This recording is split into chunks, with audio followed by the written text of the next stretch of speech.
Surprise, surprise. We just went live. What's up, guys? I'm BJ Kicks. Welcome back to Comics Are Dope. This is The Hangout. This is a live show that I typically do every Thursday about 7 p.m. Eastern. And what's funny is I was going to cancel this week's live stream. Fun fact, my wife is away from home.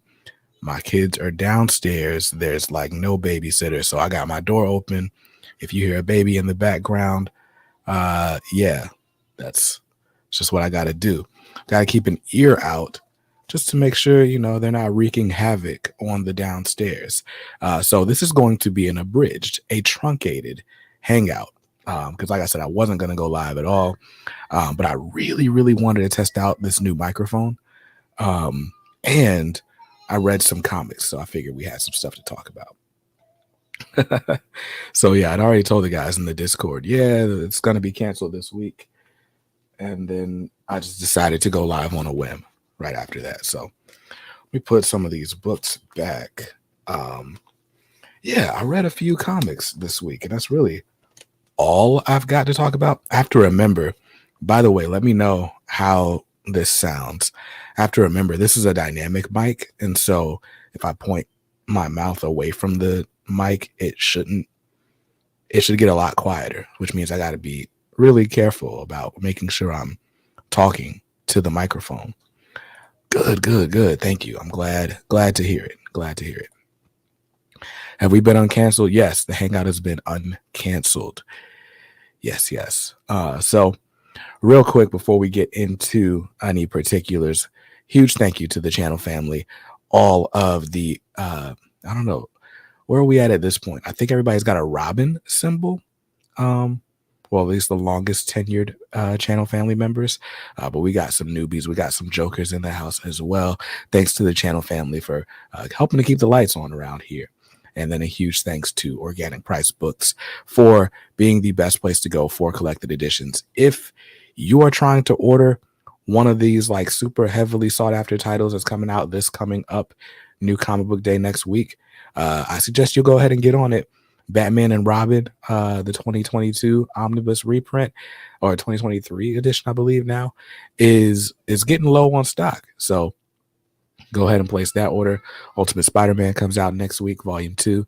Wolverine, Volume 3 comes out next week. All of those are coming. So go ahead and place your order. If you want to place an order for all three, you can use the code BJKicks, ship it together.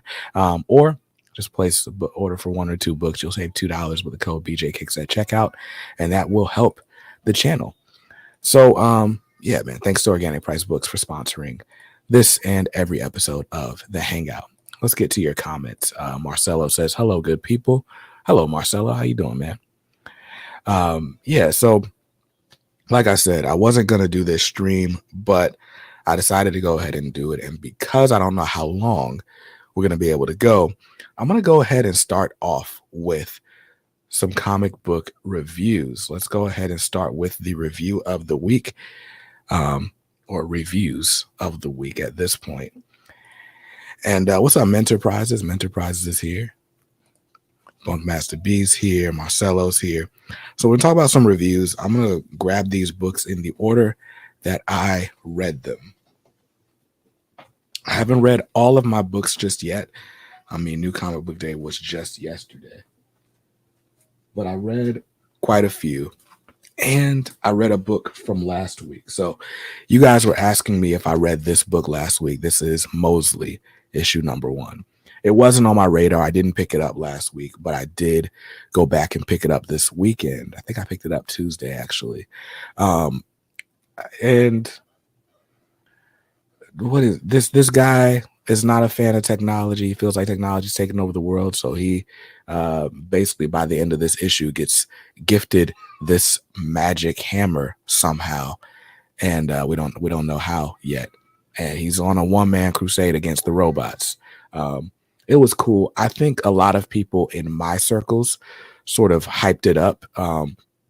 Not to say that it wasn't deserving, but I think the reason this is on a lot of people's radar because there's a black dude on the cover. And honestly, it's well written and it's intriguing.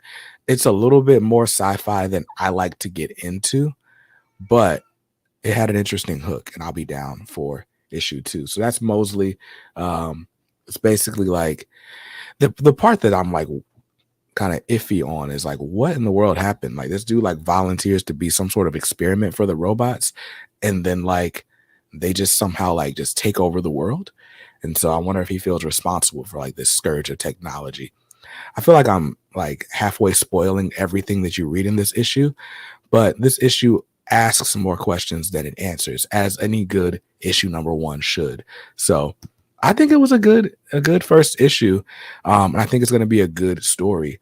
Again, I'm trying to read more indies this year, and so this was a fun start. Mosley number 1, written by Rob Guillory with art by Sam Lofty, and either colors or letters by Jean-Francois Below. Pretty good. I give it a 7.5. I liked it. Art's really good.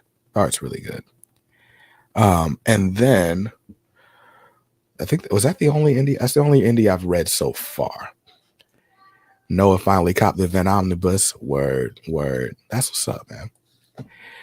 This ended up being the first book I read this week. This is Miles Morales, Spider-Man, issue number 2.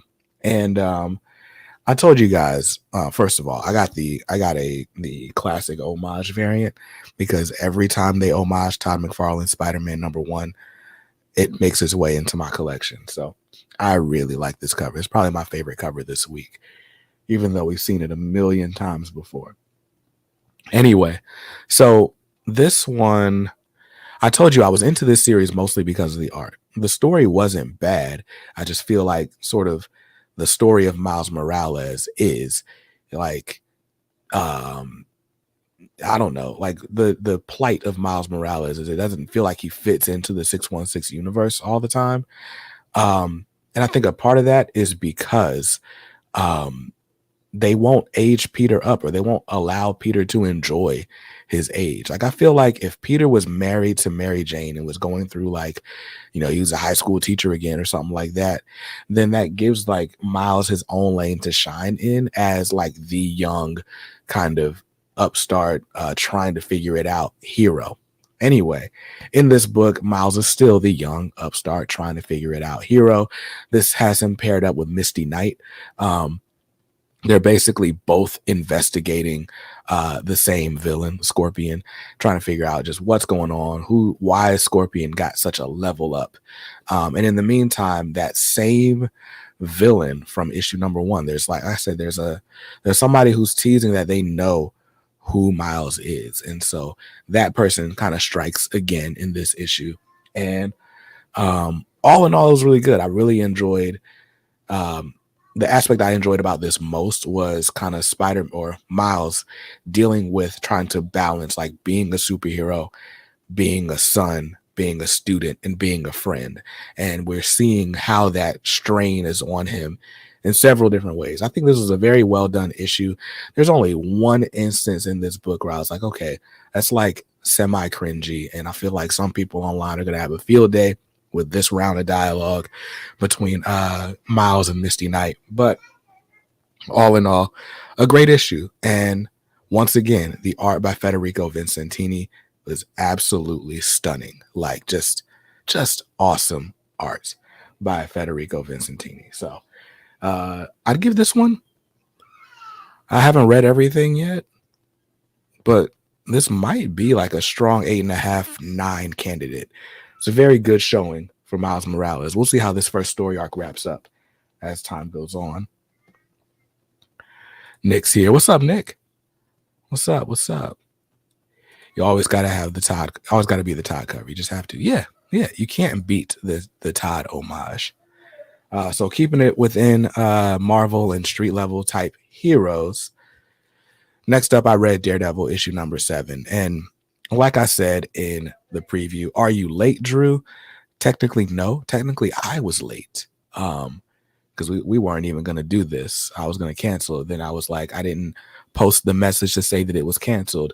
Let me just show up real quick and talk about some comics and dip. What's up, Lane? What's up? So yeah, Daredevil issue 7. Like I said in the preview this week, or the pull list video, we're still ramping up toward this showdown between Daredevil and Punisher, and everything is set up for the next issue. This definitely felt like a transition issue, but it's definitely still heavy. Like, there's not a lot I can say about this issue without spoiling this issue and, the previous issue, so I won't. But I don't know, man. This is really good. I think this is the best book Chip Zdarsky's writing right now. Um, Definitely better than Batman. But we'll see how it goes with issue 8 being the whole war between the fist and the hand, and we'll see what direction the story continues to take. But I'd recommend that. I'd give that one it's a 7.5 as well to me, because the art's really good. Like I said, the story is good. It's just I feel like we've been building this fight between Daredevil and Punisher for like 5 issues now, and I'm just like, yo, get to it.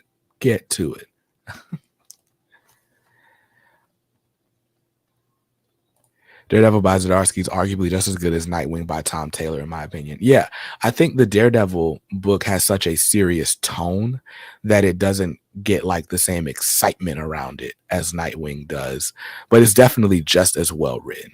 Definitely. I would agree with that. Let's see. I'm going to talk about this one last. Let's talk about the book I was most excited about grabbing this week. And that's this one. That is The Flash issue 790. And what can I say? It's the start of the 1 Minute War. So again, the way the 1 Minute War has been billed, basically there's like an alien race invading Earth. They are a speedster race. And the whole war is going to take place over the course of 1 minute. This issue was honestly just mostly set up. It's kind of like a snapshot. This issue feels like it's meant to be a jumping in point for new Flash fans. So if you didn't jump in back with Flash 768 way back then during Infinite Frontier, then you can jump in right here. And honestly, I think there's definitely some stuff that you'd be missing if you just jumped in right here, but not anything that's super important to the story. It's just kind of like the stuff that's going on with the run overall. But anyway, this book basically opens up with a snapshot of where everyone in the Flash family is when this sort of invasion starts. And then there's a huge moment that ends the issue that is like, look, like, buy it. Just buy it. Again, single issue comics have this way of like hooking you, like no matter what. And so I always like a well done cliffhanger in my single issues, and this one's got it. So 1 Minute War definitely started off with a bang. The art in this is also really, really good. I feel like there's just a lot of characters in here, which is fine, but it's like doesn't feel like a singular story. It's very much like snapshot of this person, snapshot of that person, bang, big event. But very good stuff. Wait, is that Impulse on the cover? They're doing Impulse again? Wonder if that's just because the fact character was featured on the Young Justice cartoon. I don't know, but Impulse is definitely here. He definitely has a moment in this book. I feel like I skipped an issue of Flash, but I had not seen Impulse in a minute prior to him showing up in this issue. So he may have shown up like an issue ago, but yeah, Impulse comes back here. Why? I don't know.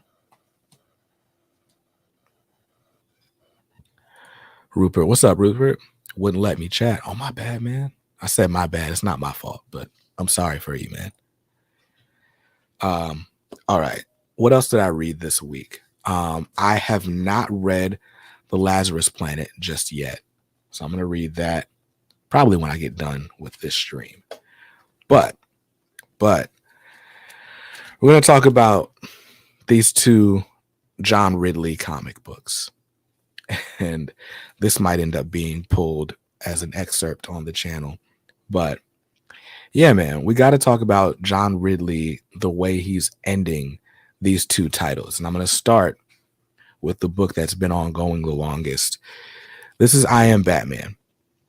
So, I Am Batman issue 17 came out this week. It is the penultimate issue. It's the second to last issue of the run. And yes, another event right after Dark Crisis is wild, and that's why I haven't read it yet. But this is the second to the last issue of I Am Batman. And I probably could do a whole separate video on the Jace Fox saga and how it's been disappointing to me.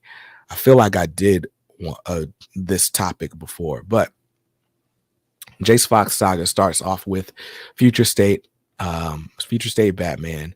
We learn that there's like this dude, he's Batman. We find out who he is, which he's Jace Fox. He's Lucius Fox's oldest son, and he's taken up the mantle of Batman.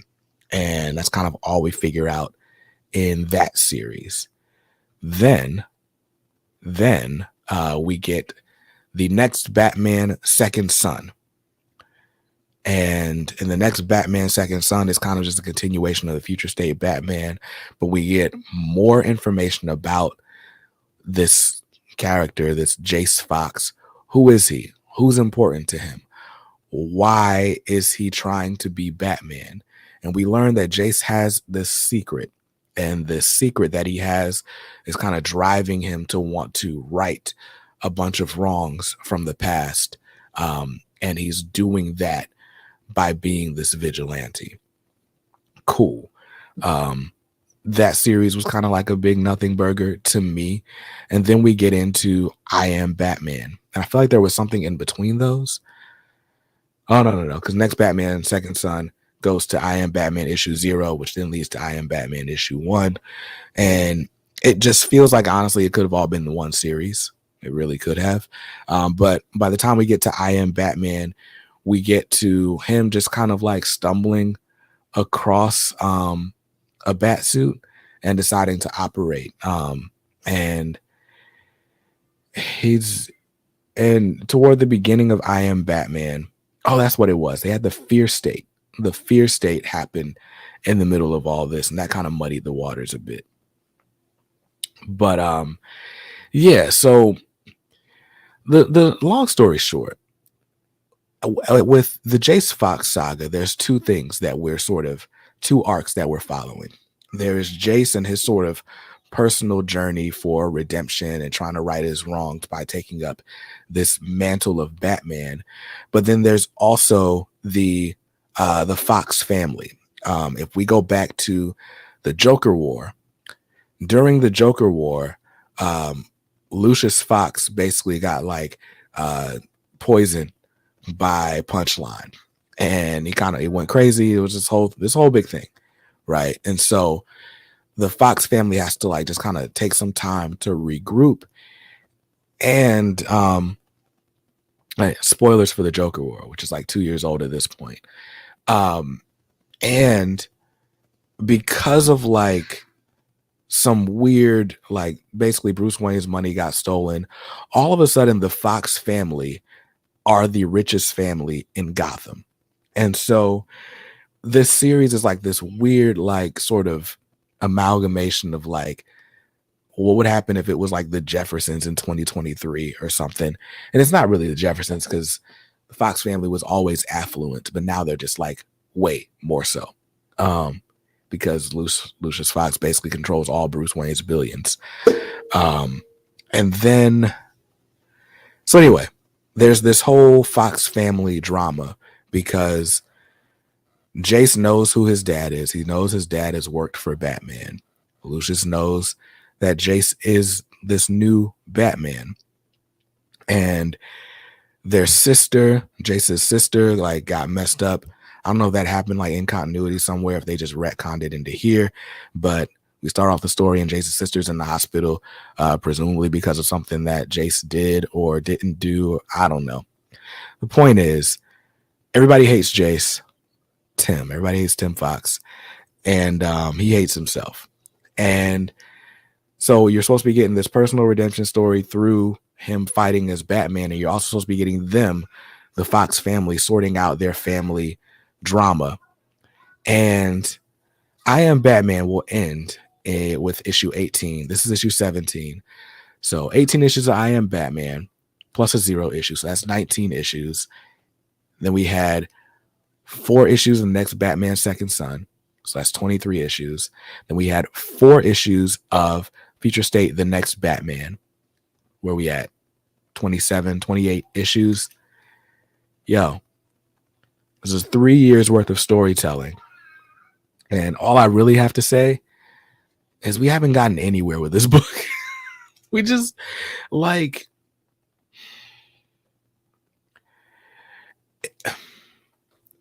this book had so much potential. Like, I get it. Everybody thought Luke Fox was going to be Batman, including me, when the book first started. And I thought that could have been interesting.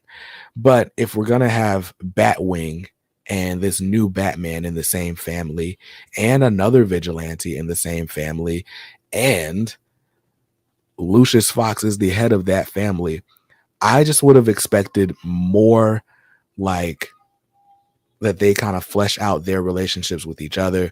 Maybe we get Jace and Luke, Jason, Luke, Batwing and Batman teaming up more. I don't know. Instead, we just got a lot. This book kind of feels like a soap opera.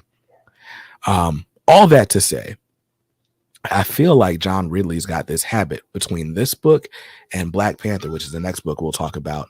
What's up, Sick Media? But between this book and Black Panther, it just feels like John Ridley is just trying to tell these really like melodramatic stories and then try to like cram the action in at the very end. And that's what happened here. Issue 17 was really good. Probably the most exciting issue in at least the last 4 months. But it feels like it's too little too late. Like in the last issue, spoilers for I Am Batman issue 16. But I mean, at this point, if you haven't read it, you're probably not going to read it. But Jace's sister, Tiffany, like, we finally established that they know each other, have been operating as these vigilantes in New York City. And so Tiffany, for all intents and purposes, is going to be his Robin, at least for the next 2 issues. This was teased way back in Batman Black and White, like during the whole, I want to say it was during the Joker War is when I read that book, but I could be confusing it. But either way, mad long ago, we got a tease of these two in an adventure together. The fact that I know for a fact that I Am Batman wasn't even out yet when that happened. So the fact that this just happened in issue 17 just means we were wasting a lot of time. And that's my gripe. And then when she finds out that he's Batman, it's not even like I'm thinking, okay, how is Jace hiding from the family that he's Batman, and how are they going to find out, and blah, blah, blah. And the way it's addressed is basically, oh yeah, I knew you were Batman the whole time. And it's like, well, if she knew that the whole time, why didn't we just say that 10 issues ago? So anyway, I'm kind of annoyed with this book, as you can tell. But we got 1 issue left, and so I'm going to read that 1 issue. But all in all, this series, it's not so much that this book is bad. This was a good issue. It's not even so much that this series is like bad. I think if we go back and read it for face value for what it is, there are enjoyable elements to it the whole time. There's enjoyable parts to this book with each issue. But if I look at the body of work as a whole, I just feel like the Jace Fox saga just fumbled the bag. It's just how I feel. Like, with all the goodwill you had going into this series, just like, bro. So I Am Batman issue 17. If I was just judging it objectively, I gave issue 17 a 7 out of 10. It was a good book. It was action packed. There's a twist at the end, a last page reveal that I don't think anyone sees coming, but again, it just feels like too little too late. You got 25 more pages to go in this series. Like, why are we opening up new cans of worms? Not even to mention the reveal in the last issue. And there's ramifications of that too. This is the Young and the Restless Gotham edition. That's what this book is. Caleb, greetings, new to this channel. It's the first live stream. Enjoy comic book shop talk. Yo, well, you've made it to the right place. Thank you for joining the hangout. I appreciate you being here. Danny wants to know if I talked about Black Panther and Cap yet. No, that is next. That's the last book I'm talking about on the stream this evening. And I guess we can go ahead and get to it. Let me know, guys. Do you guys hear like my kids in the background? I just want to know how well this mic like filters certain things out. Because I can hear them playing with like the little xylophone toy and stuff. Anyway, last book we're going to talk about tonight. Black Panther issue 13. Also written by John Ridley. This one's got artwork by Jermaine Peralta. By the way, art on this issue, I Am Batman 17, is by Christian Doucet. I will say the art has been getting progressively better with each issue, and I'd say it gets really good around issue 8, 9, and just doesn't let up from there.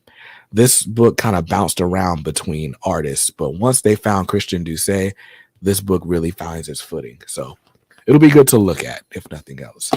But anyway, Black Panther issue 13, written by John Ridley, art by Jermaine Peralta. Yeah, Tayshawn, I thought it was canceled too, but then I realized my kids were being a little bit quieter than I thought they would. And so I figured if I do just a short stream, no harm, no foul.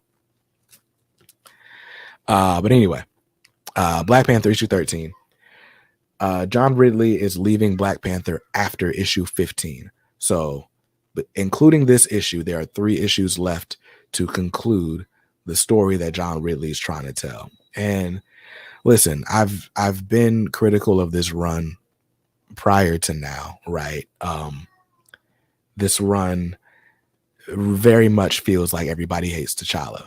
And this issue in particular, like, made a lot of noise online for a couple of panels taken out of context that even in context and in full context of the run are still just kind of like, bruh.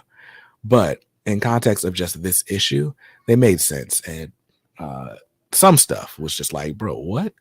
So there specifically is a panel in here, and I'll try not to spoil anything, but there's a panel here where Cap suggests to Black Panther that he should go back to Wakanda and stay out of the way. And for whatever reason, the internet has taken that and has run with it. Like, Captain America just told Black Panther to go back to Africa. I'm like, wait, that's not what happened. That's not how that happened.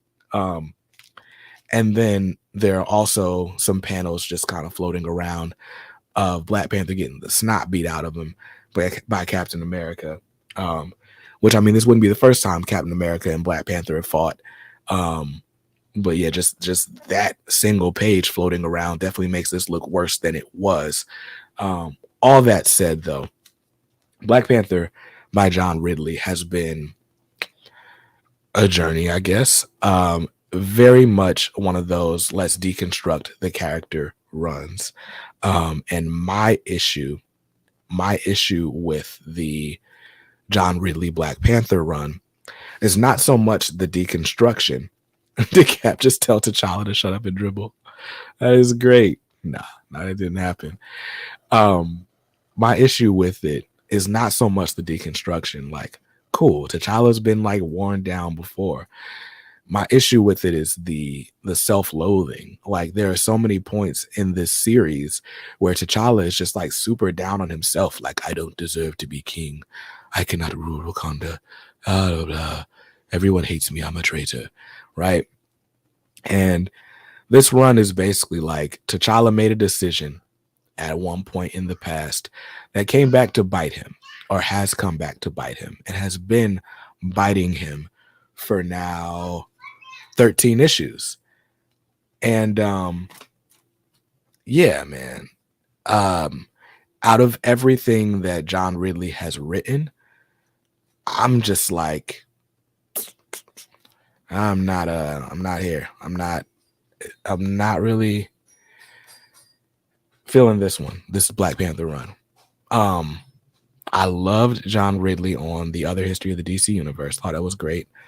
John Ridley's got GCPD to Blue Wall with DC Comics right now, and that's great. Um the Jace Fox saga had its ups and downs. I'll reserve judgment until the next issue comes out. But this Black Panther run, dog, like it just feels like why are we going through all of this? Um, but but again, the same issue I have with the I Am Batman run is the issue I have with this. This issue really turns things around, at least by the end, right? Like by the end of this issue, you're hooked. You're in it. But if you've been reading this, you probably got turned off 3 weeks or 3 months ago. But long story short, T'Challa can't be trusted by Wakanda due to some things. He can't be trusted by the Avengers due to some things. And yeah, he's got his group of ragtag friends. It's T'Challa, Shuri, Omalara, one other like female fighter from Wakanda. I don't know who, well, I can't remember her name. And then Tosin. They're fighting, or they have come to T'Challa's aid to try to fight whatever threats may come. There's also a new character named the Buffalo Soldier that John Ridley introduces. I'm not a big fan of this character. I thought it was weird, like just the way he's introduced and the way he becomes an ally in like issues 9, 10, 11. It was just weird. But he's an ally. So basically, T'Challa, his ragtag friends, are going up against the Avengers in this issue for reasons that I'll let you find out by reading. There's a twist at the end of this issue that is really, really good. I said on the Discord that I feel like not even just like with the twist, but just the sort of conflict in this issue all together. It just feels like that suddenly John Ridley is trying to like sort of homage the MCU.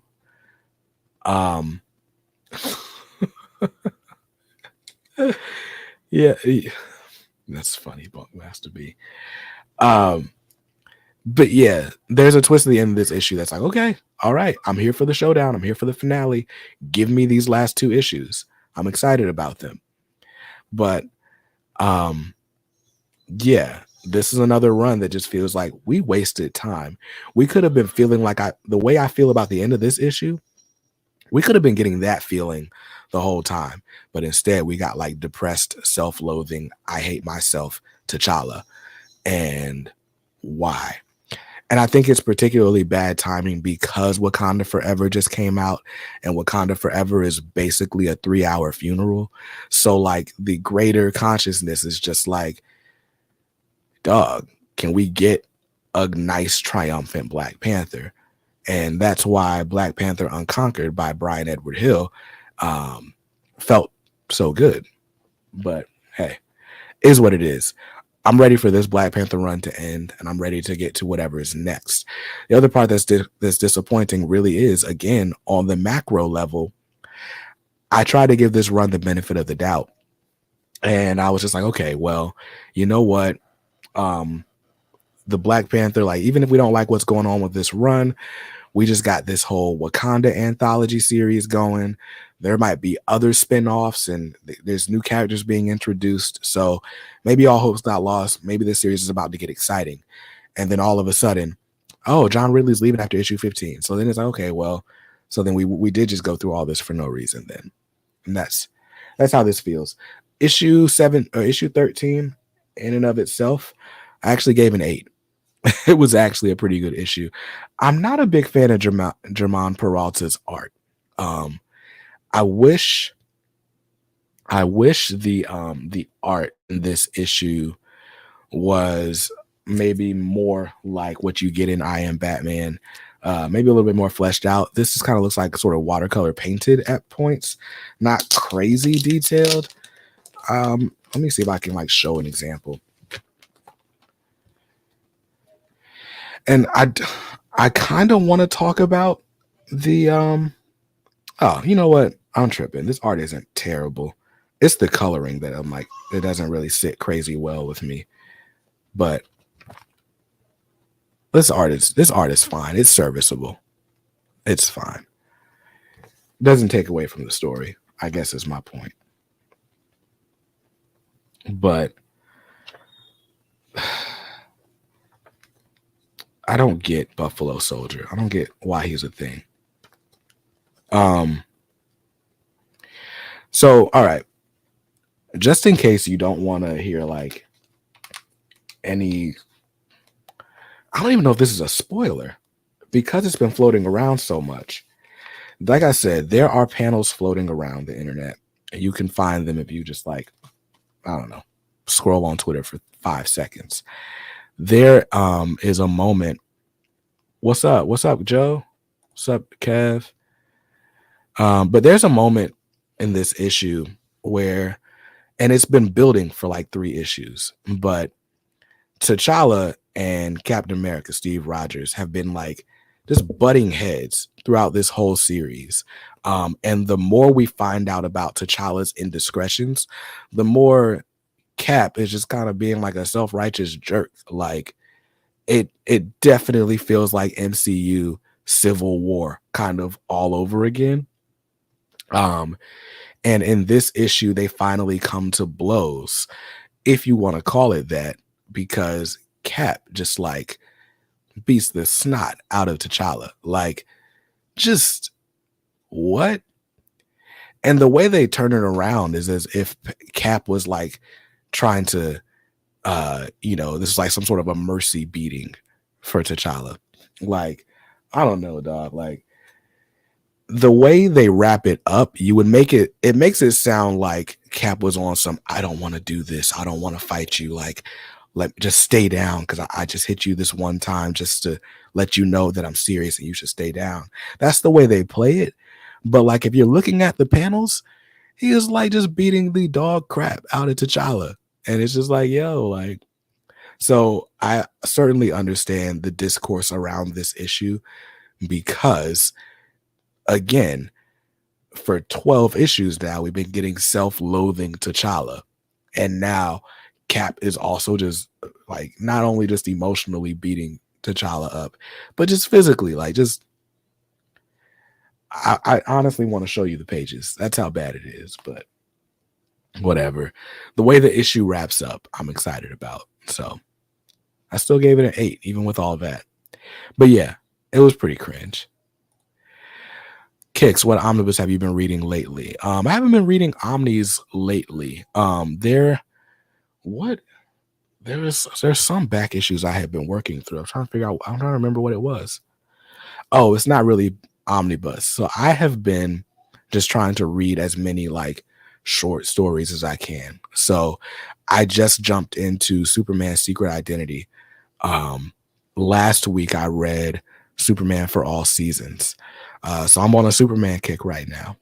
And when I'm done with Superman, probably going to jump back into Grant Morrison's Batman run just because I really want to jump into that Batman and Robin by Tomasi omnibus fairly close to when it comes in the mail sometime next week. Carl says, did you pick up that Disney ASM? No, the Disney, my shop didn't order the Disney Amazing Spider-Man. And lucky for me, it was my least favorite of the Disney homage variants, but I did just order the next 2. The one that I really want is the one where Goofy is homaging the Incredible Hulk #1. So yeah, but I didn't get the Avengers homage cover this week. I might go back and grab it online if it's not going for stupid prices on eBay. Let's look. Yeah, Amazing Spider-Man. What are we on? Issue 17? Oh, yeah. It's still going online for cover price. So, yeah, I'll probably grab it just to be a completist. I have a copy. There's an Avengers book that basically is this same image. Oh, I guess I should share my screen. Hold on. Where's the share button?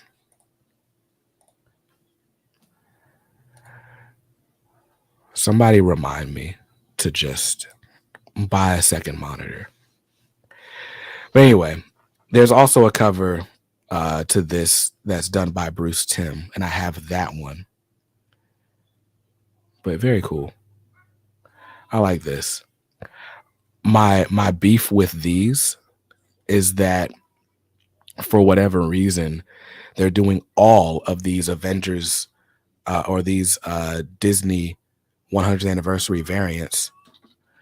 They're doing them all on Amazing Spider-Man.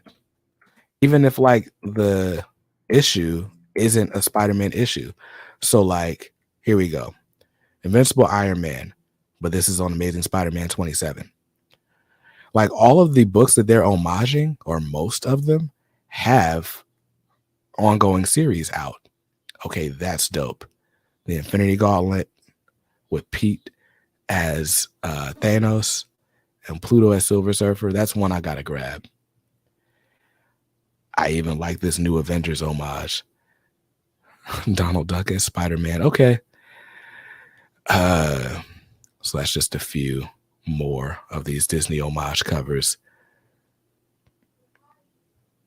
This says just be careful. Oh, yeah. And that's what I'm saying. So it's confusing. This is what Bleeding Cool is saying. It's confusing because this says Avengers, but it's clearly not an Avengers comic. It's the Amazing Spider-Man. So that's weird. And they don't even say what the book is except on the back. So yeah, to pick up this book and open it up and it's just a Spider-Man book inside, that's wild. That's an interesting decision to me. Virus has accidentally got 2 copies of the Avengers Disney variant. If you have a channel address that can be sent to. Are you in the Discord or I don't remember. I was supposed to get a PO box. I don't have a PO box, but I'll send you my address. Oh, here's a question from Blaine. I remember you saying you don't care for Superman a while ago. Has Superman grown on you? Yes. And I plan to do a video about the working title of the video is I Was Wrong About Superman. So the short version of it is basically the older I get, the more mature I become, the more I identify with Superman and like the whole family aspect of Superman. I think Superman for all seasons.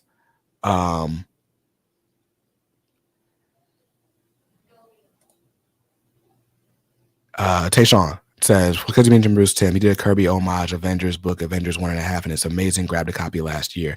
I'm pretty sure that's the book I was talking about. 1.5. But I told you I have like this random like Bruce Timm cover that homages the Avengers. Yeah, that's the one. I have that. I bought it on a Ultimate Comics live show last year. But anyway, so in Superman for all seasons, there's a scene where Lana Lang is explaining like just sort of the heart behind Superman and like, well, how could this person who has all this power not want to use it for perverted reasons or use it for their own personal gain? And then she says, oh, he did the whole book. Well, now I should read the book then.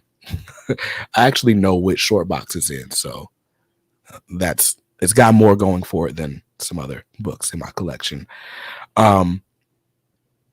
But yeah, Lana Lang is basically like explaining how Superman can be so mild mannered, basically. And she says to understand Superman, you've got to understand Clark. And that is kind of the journey that I've been on over the last year and a half or so, like just learning more about Clark and what makes him tick. Um, and again, it's really just the family aspect. It's funny because when people criticize Batman, they're like, "Oh, he's just emotionally unadjusted and he or disaffected, and he's just mean for the sake of being mean and blah blah blah blah blah." And I always point to like, well, no, he's not like just some edgy loner. Like he's a family man too. Like all those Robins, those are his kids. He treats them like his kids and they treat him like he's their father. And so I always like highlight that aspect of the Batman mythos. And it's that same sort of thing that draws me to the Superman mythos, although Superman is in a very much more traditional family. He's raised by his parents, whose parents who are loving and proud of him. And he's got a family of his own that he loves and is proud of. And those are things that I can identify with, you know, as a 32-year-old father of two and husband. So, yeah, man, I was wrong about Superman, and I'm gonna have to admit that on camera here in a couple weeks. But I have to write out a script for it first, so I can really highlight my feelings. But yeah, Superman has grown on me. Short answer to your short question. The family aspect of the character is why I love Secret Identity. Busick is so good at telling human stories about superhumans. Plus, that eminent art can't be beat. Um, I think this will only be like the second Kurt Busiek story that I've read, with the first being Marvels by him and Alex Ross. So I'm excited about it. I decided to be a nerd and read the entire foreword that he did to the deluxe edition. And so I haven't even gotten past like page 3 of the story yet. But I got to see like the sort of um funny sort of Forrest Gump homage. Hold on, my mother is FaceTiming. Hey, Leia's downstairs. I'm live on a stream. I said Leia's downstairs. I'm live on a stream. I'm gonna call Ashley. She wants to speak to Janae. Okay, hold on. I'll just take my iPad down there because Ashley is at church. So give me a second. Hey, Brandon. Hey, what's up? Where are you at?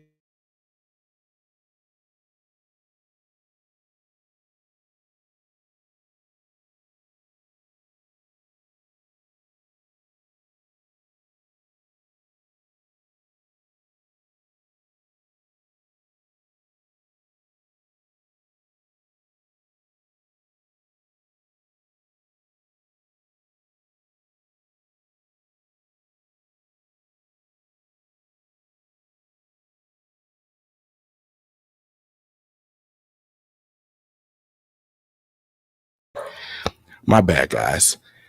Again, speaking of exactly. Speaking of family, being a family man, my mother literally calls me on a stream. So yeah.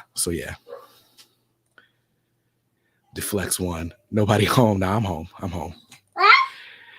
You want to watch what? Vire. I love how we're talking about the family aspect of Superman and this family call happens. Couldn't be more perfect. Right. Right. So yeah, now that I'm out of breath from running up and down the steps, I should probably go get in shape. But yeah, the that is facts. One thing about black moms, they don't care if you're busy. Yo, stop. Squeak always goes to Netflix. The other thing she does all the time is she like turns on the she turns on the screen reader, which is really annoying. Get Squeak back here. What was her book of the week? Squeak's favorite book right now. It's a book. Screen reader enabled. I told you she does that. Main menu, button 1 of 11. Screen reader disabled. So what favorite book is right now. It's like this book. It's a the books where you press the little button and it makes noise. It's an animal sounds book. So she press a picture of the cat and it goes cat or kitten meow meow. That's her favorite book, bro. If you have any time, go to back issues. Kurt did an amazing Avengers run called Avengers Assemble. Highly recommended. Second best run of all times. Has the best Ultron story. Ultron Unlimited. That's good to remember. Honestly, man, I kind of suck at Marvel. Um, I've been trying to get into Spider-Man, and current Spider-Man isn't really doing it for me. So I did buy. I have Ultimate Spider-Man, and I've been enjoying that. And the Amazing Spider-Man by JMS is what everybody's recommended to me. So I'll probably read that one sometime this year. But besides X-Men, I just kind of suck at um Marvel. But yeah, we'll see. We'll see. So guys, remember when I said this is going to be a short hangout? We actually made it almost an hour, but now family has taken over my life. So I am going to go ahead and sign out. I appreciate you all being here. Shout out to all the channel members.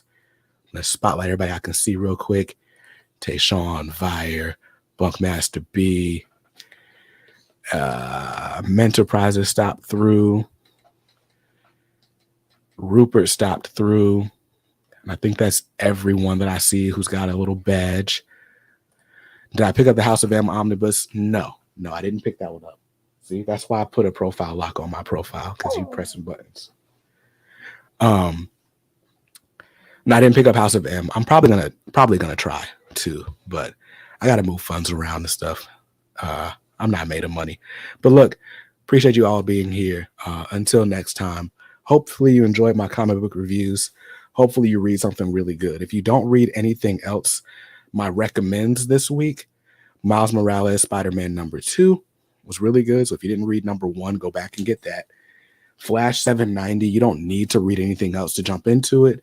The ending is it's a doozy. So grab that one. And that's probably it. I mean, Daredevil, you're not going to want to grab it if you haven't been grabbing it already. Yeah, my picks of the week are Miles Morales, Spider-Man #2, and The Flash, issue 790. And with that, read something dope this week. And I'll see you guys soon. Peace out.